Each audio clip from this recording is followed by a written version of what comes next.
Hey, Cypher here. I get to talk about the Special Forces today, but not in the way you see it in Call of Duty. No, we're talking about history, and it is far more interesting than COD could ever portray it. It's cool stuff, but as a result, today's movie has been rather battered about in the media. People talk about whether we need this kind of movie right now, or that it sends a bad message. But I see all of that as nonsense. If it is a good story and is made by honest people, most of these pundits and critics won't have the mental capacity to discern the deeper meaning of this film. And guess what? They don't. This movie is surprisingly good. They took it directly from the source material, the book, which was originally called Horse Soldiers. I listened to the audiobook for this, and you guys can too, with today's sponsor. Scribd is like Netflix for books, and if you click on the link below, you can get a free 30-day trial, which includes both the audiobook and the ebook of 12 Strong. Check it out, because it is also the best source for further reading on this subject. More on that later, but first, let's talk about the weird world of the Special Forces.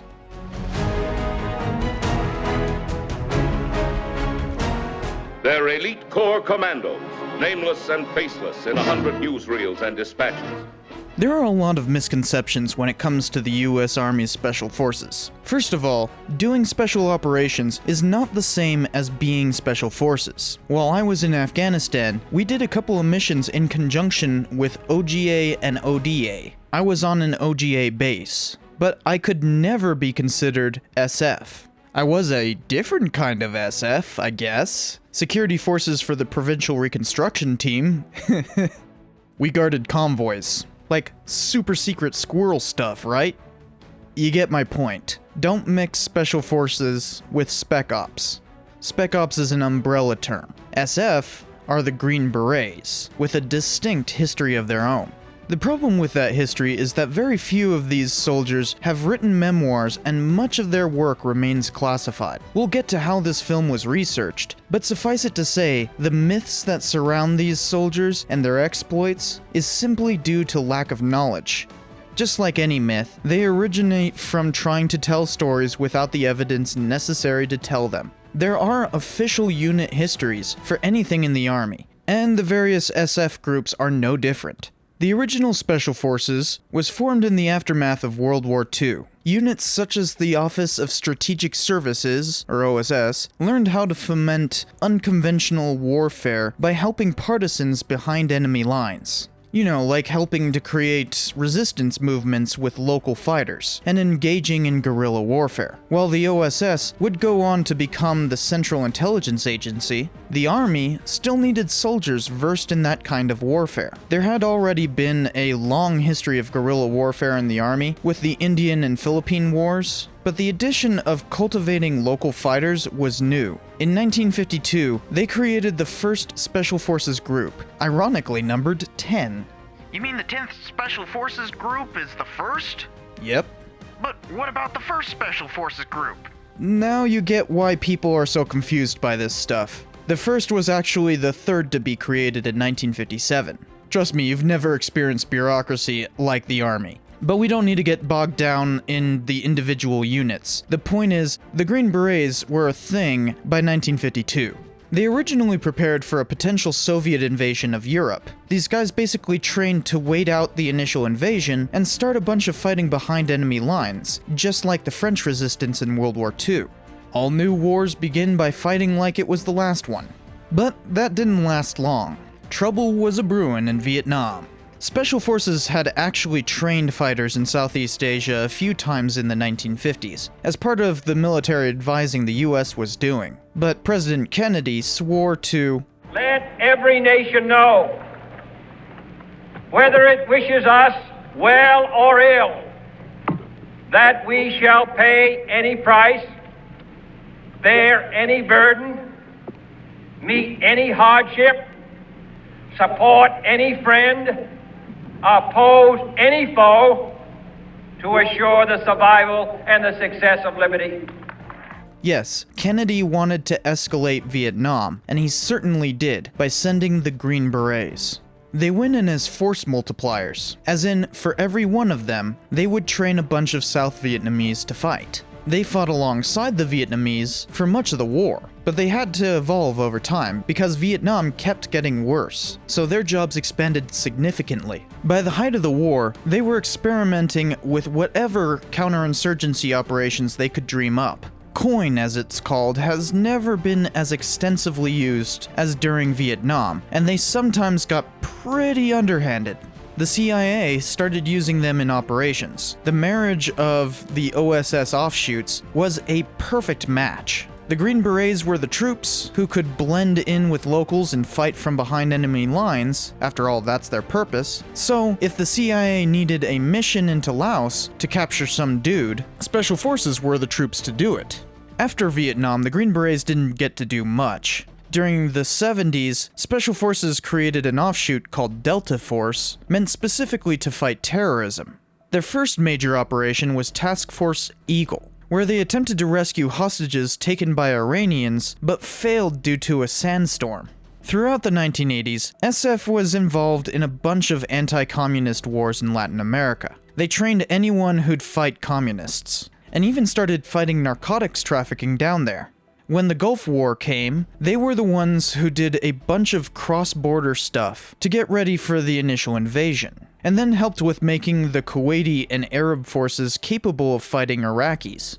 Obviously, they had a long history, but 9/11 reoriented them again. The initial invasion of Afghanistan was led by very few people. We wanted Afghanis to liberate themselves from the Taliban. The CIA was already covertly supporting the Northern Alliance before the fateful day of 9/11, and it kept pushing the alliance, despite internal fractiousness when their leader was assassinated only 2 days before 9/11. But the Northern Alliance needed air support. They first tried to strike targets without input from the ground, but that didn't work, so the Green Berets went in. A small detachment, or ODA, hooked up with the Northern Alliance in late October of 2001 and made call for fire missions to B-52s flying above. That's a pretty difficult task, let me tell you. Getting artillery that's only a half a mile away to hit their target is a task and a half, but these guys were dropping bombs from jets way up in the sky. There were other operations throughout the country who took parts of Bagram and Kandahar, squeezing the Taliban out of the capital. Even with so few American forces in the country, the Northern Alliance defeated the Taliban with a final assault at Mazar-i-Sharif, and then they began setting up the government which exists today. But a telling incident happened only a week after the last Taliban stronghold in the north was taken. A bunch of prisoners of war were put in a compound. They rose up and started killing all of the Northern Alliance soldiers they could get a hold of, including an American who was CIA. The Battle of qala-i-jangi turned bloody, especially when a bomb was accidentally dropped on a US position. The uprising was subdued with hundreds dead on both sides. Plus, only a few POWs were left alive. Some of the initial ODAs were injured due to that bomb, and they were evacuated. So, even from the initial success of 2001, we could already see that the quagmire of Vietnam was being repeated. The Afghanistan war has remained a quagmire. Every flare-up gets quashed just to see another one replace it.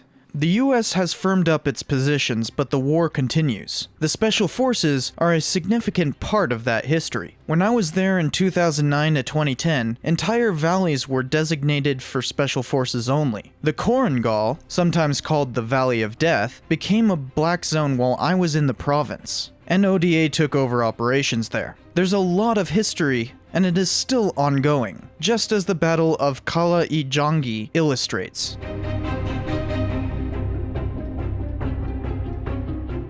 The movie focuses on the initial invasion of Afghanistan, and specifically the 12 dudes who comprise the ODA embedded with the Northern Alliance. It's based on a book written in 2009, originally titled Horse Soldiers, by Doug Stanton. He called them horse soldiers because these guys ended up riding horses all over the place. Stanton in turn based his narrative-heavy book on a bunch of declassified documents. The Army has a way of producing a lot of paperwork. For instance, all reports are kept, and eventually make their way into the National Archives. You'd be surprised how detailed these things are. Stanton wasn't the first to use these documents. Some of you may remember I used to do a lot on American Small Wars, and the guy who wrote the most important book on the subject is named Max Boot, who also wrote a book that covers this for the first time. But it's all analytical, so Stanton made a narrative history out of it. It's incredibly detailed and well worth reading, especially since it begins with a brief history of the Special Forces. By doing so, Stanton is now the go-to source on the initial invasion. Luckily, today's sponsor has you covered. You can find the audiobook and the ebook on their service, and they're giving you a 30-day free trial. Scribed is basically the Netflix for books and documents. I'm already using their service to read up for upcoming reviews. They're cross-platform, so you can read on your phone and swap to your PC with ease. The audiobooks are top-notch, sometimes even read by the author themselves. And they've got plenty of other stuff too, like popular magazines and sheet music. Once the trial runs out, it's only $9 a month. So check it out, the link is in the description. Right, so I've read the book, obviously. It isn't perfect, as any history necessarily is. He focuses on the coolest story, which is the ODA with the Northern Alliance, but there were many other missions in October of 2001. The Army has produced a comprehensive history of the early years of Afghanistan. It's extremely boring, but at least it is also unscribed. Can you tell I like their service? But yeah, it fills in the blanks talking about the history of Afghanistan and every step of the current war in excruciating detail. Not fun, but a good document. The movie also had help from the Department of Defense, and had some of the actual people on set to advise. So they did their due diligence here, and it really shows.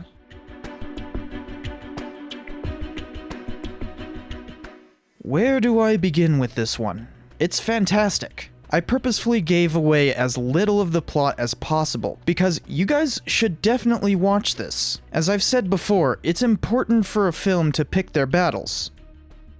They shouldn't try to tell the whole story of anything in 2 hours. That doesn't work. What does is the very limited scope of this film. It moves quickly. Basically, the build-up is 12 minutes, and we're already in the action. What's especially great is that the action matches step for step. There are some battle sequences in this that you'd probably disbelieve at first blush, but having read the book beforehand, I was amazed how closely they adhered to this stuff. I mean, there's just tiny details that make me happy to see, like this. Those stupid water bottles are exactly what everybody rigs up. That's the attention to detail they've put into this. As a result, you really get a sense of this place and what these guys did. It, of course, can't go into depth like the book does, but this is a romping good time.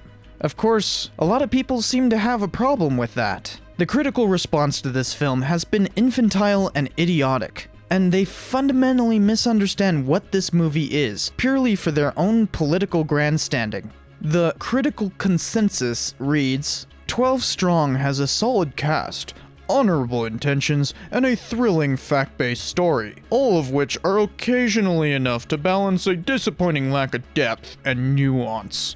You people wouldn't know depth or nuance if it slapped you in the face. The way the press has treated this film is dishonest and frankly abhorrent. Why is it, when a World War II movie comes out and is all cool and action-packed, complete with a happy ending, everyone's fine with it? But oh god, Afghanistan is too scary for their feeble minds to comprehend that a film doesn't need to constantly say, "War is bad, meh." They are telling an amazing story, but you want to insert your own politics, even when they don't fit reality. That is not how storytelling works. A good historian uses the characters themselves, not your own opinions. The movie has far more depth and nuance than you are capable of comprehending, but that requires thinking a little, something the critical consensus is apparently incapable of doing. Okay, I had to get that off my chest. I despise this kind of criticism. History is inherently political, yes. There's no getting around that, but you don't get to contort it to your will. That's called fiction, and this is based on a true story, so deal with it. There are problems with the film, don't get me wrong, but they lie in the realm of nitpicking.